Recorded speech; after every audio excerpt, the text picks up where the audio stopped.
نحمد و نصلی علی رسولہ الکریم والمہدی الموعود علیہ الصلاۃ والتسلیم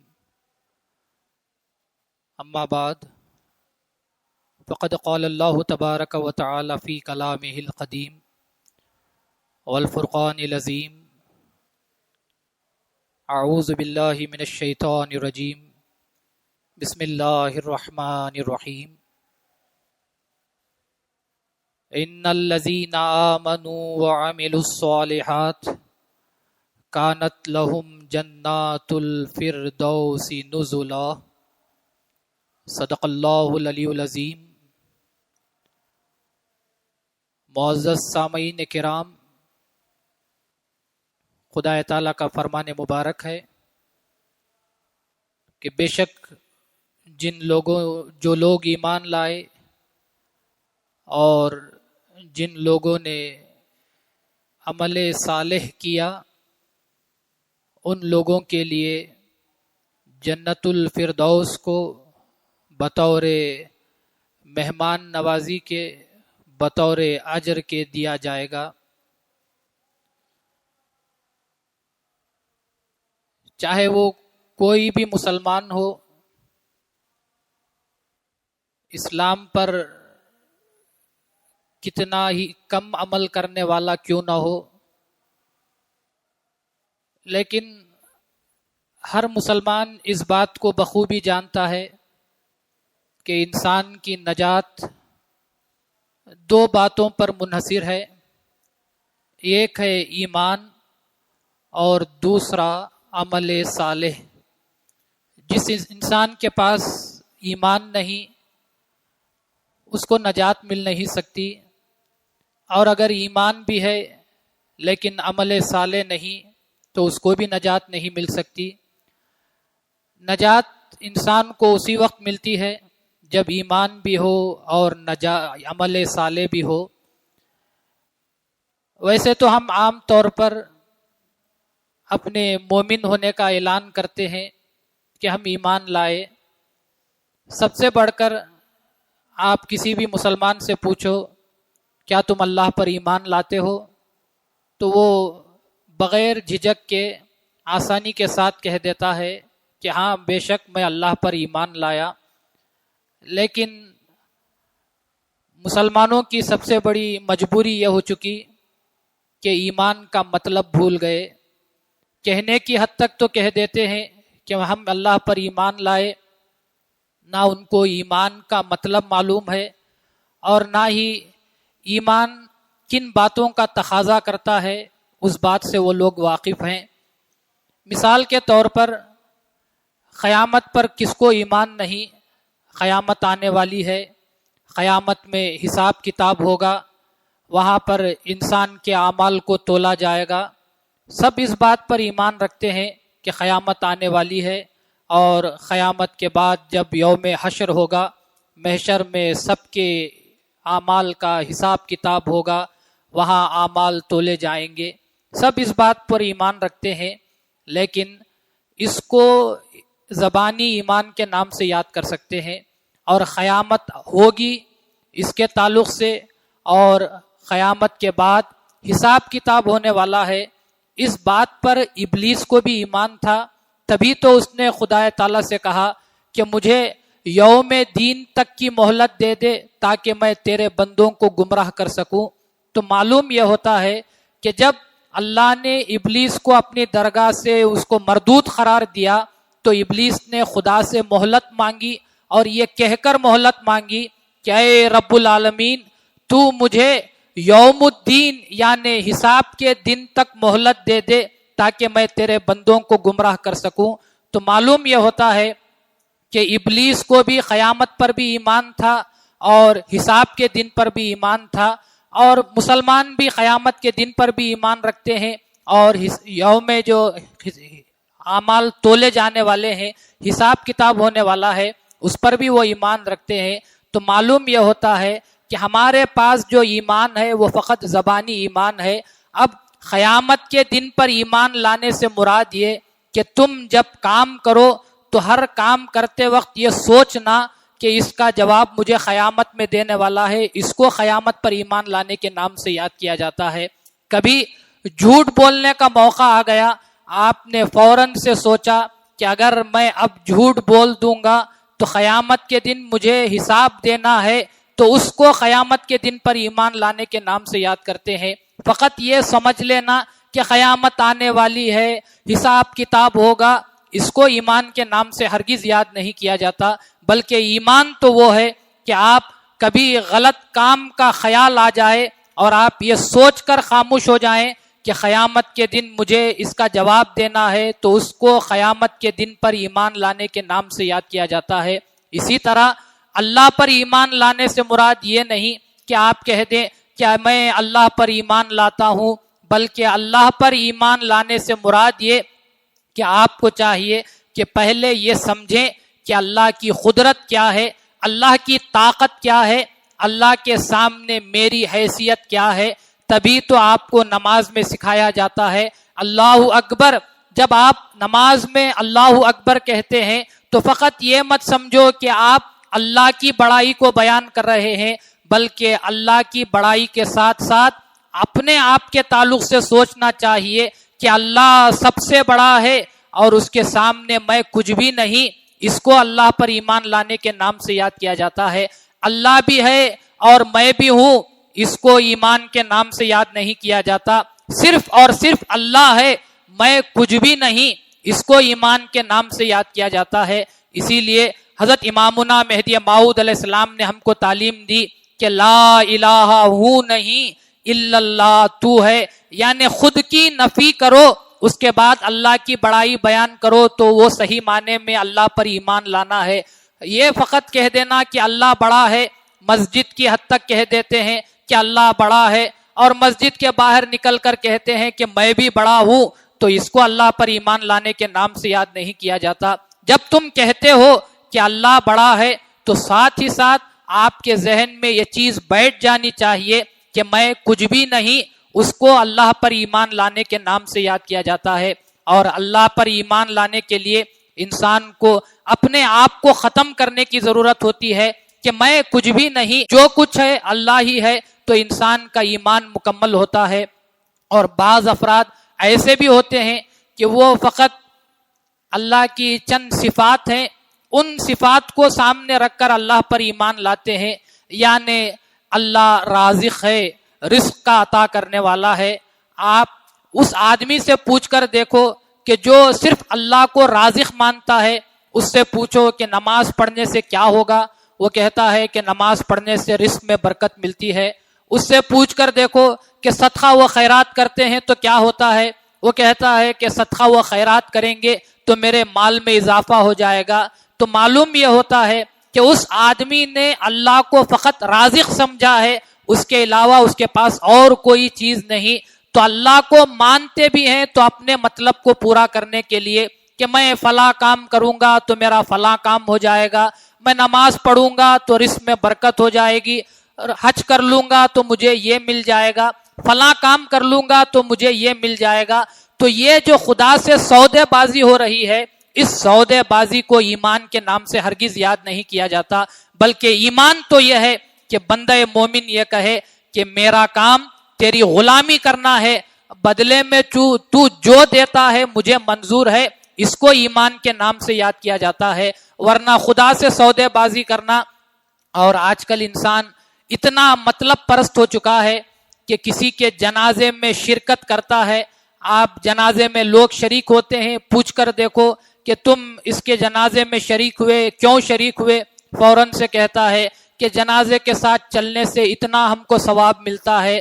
تو معلوم یہ ہوتا ہے کہ میت میں جو وہ شریک ہوا اس وجہ سے نہیں کہ اس کو اس کی موت یاد آ جائے، بلکہ آسان ثواب حاصل کرنے کا طریقہ ہے کہ میت کے ساتھ چلو تو تم کو اتنا ثواب مل جائے گا۔ تو انسان اتنا مطلب پرست ہو چکا ہے کہ کسی کی میت بھی ہوتی ہے تو وہاں بھی انسان اپنا فائدہ دیکھتا ہے کہ یہ نہیں کہ جاؤں اور اس میت کے حق میں دعائے مغفرت کروں۔ آپ آدمی لوگوں سے پوچھ کر دیکھو کہ آپ جنازے میں شریک ہوئے تھے کیوں؟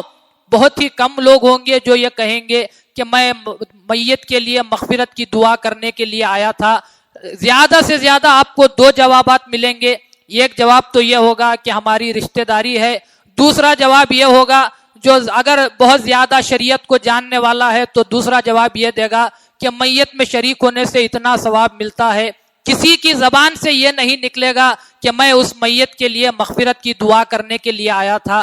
تو انسان اتنا مطلب پرست ہو چکا ہے کہ میت سے بھی خود کا فائدہ حاصل کرنا چاہتا ہے. تو ان تمام چیزوں کو آپ نہ دین کے زمرے میں شامل کر سکتے ہیں، نہ آپ ان کو ایمان کے نام سے یاد کر سکتے ہیں، بلکہ ایمان تو بڑی ہی پاکیزہ چیز ہے. اور ایمان کا مل جانا اتنا مشکل کام ہے، اتنا مشکل کام ہے کہ میں اور آپ آسانی سے کہہ لیتے ہیں کہ ہاں ہم ایمان لا چکے، ہم مومن ہیں، لیکن ایمان کا حاصل ہونا کتنا مشکل ہے. حضرت امامنا مہدی موعود علیہ السلام نے ارشاد فرمایا کہ تم ایک رائی کا دانہ لو اور گائے کی سینگ پر مارو.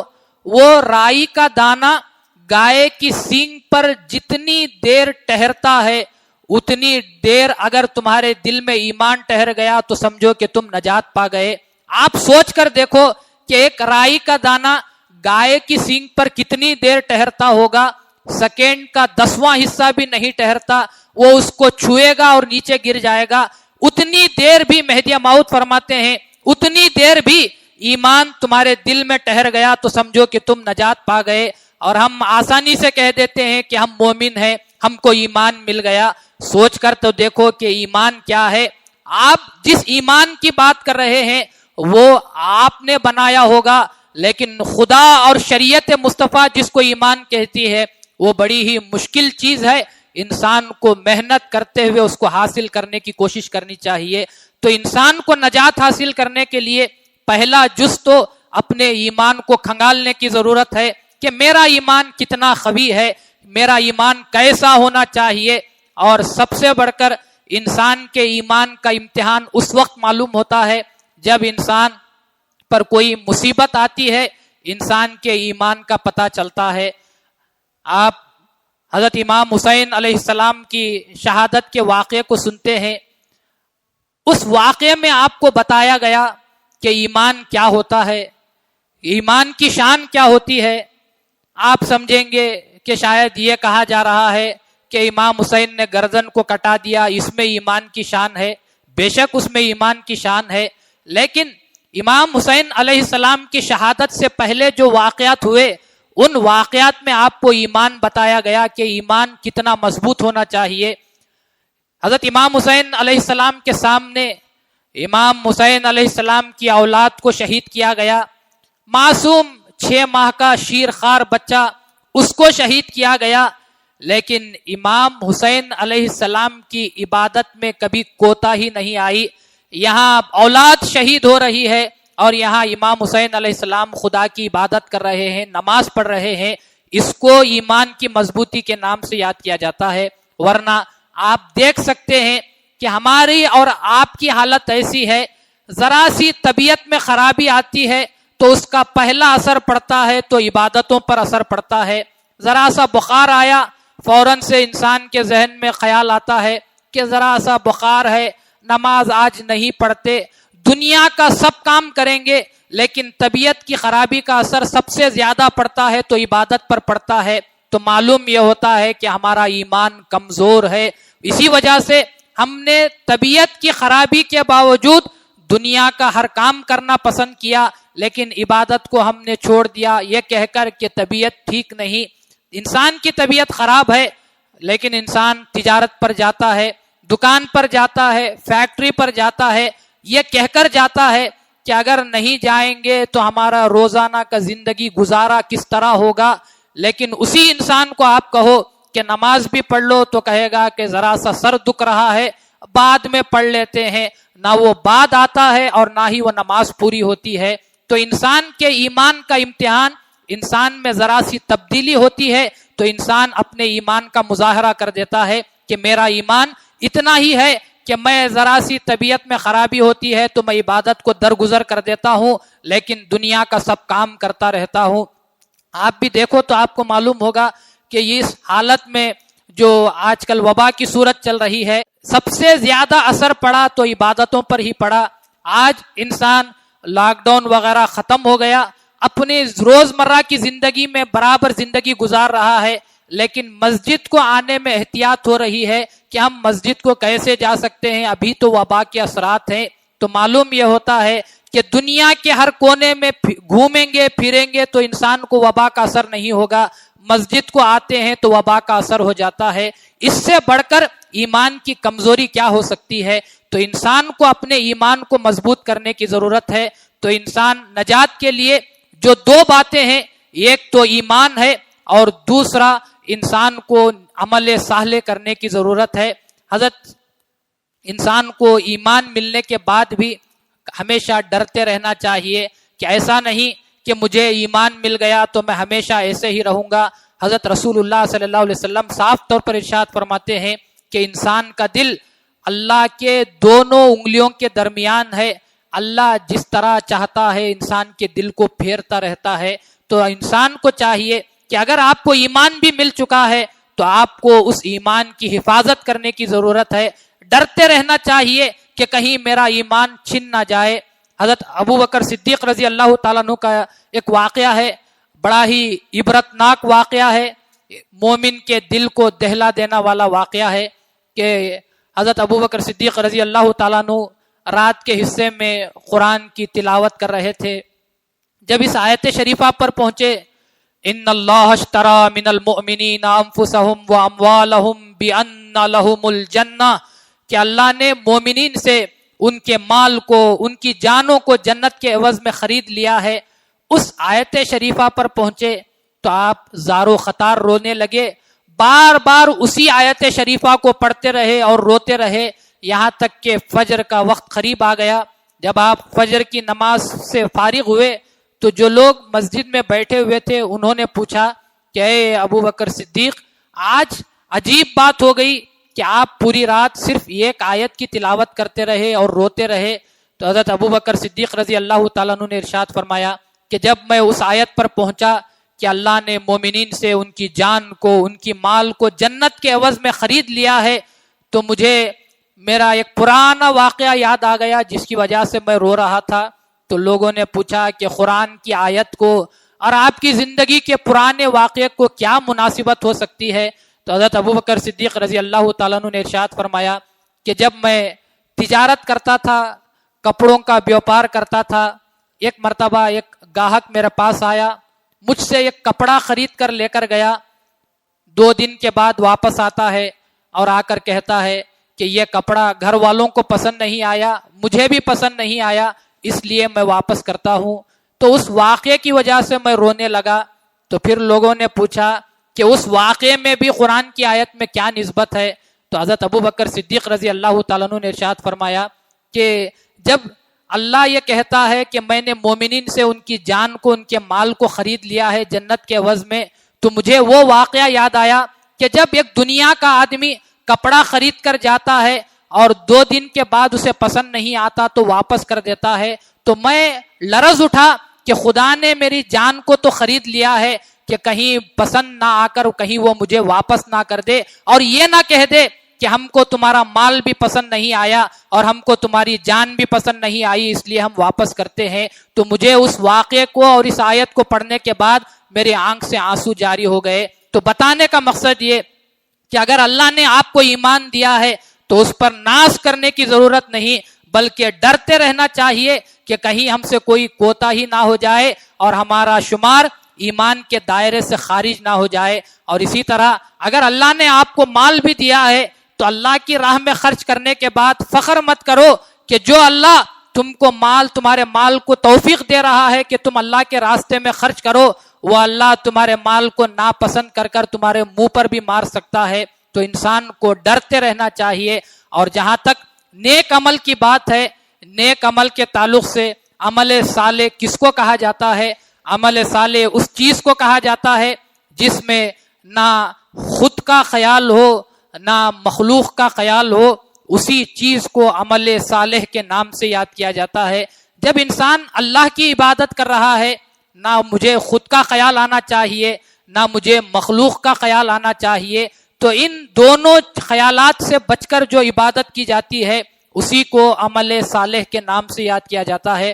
اگر میں نے عبادت کی اور مجھے خود کا خیال آ گیا تو میرے اندر غرور پیدا ہوگا،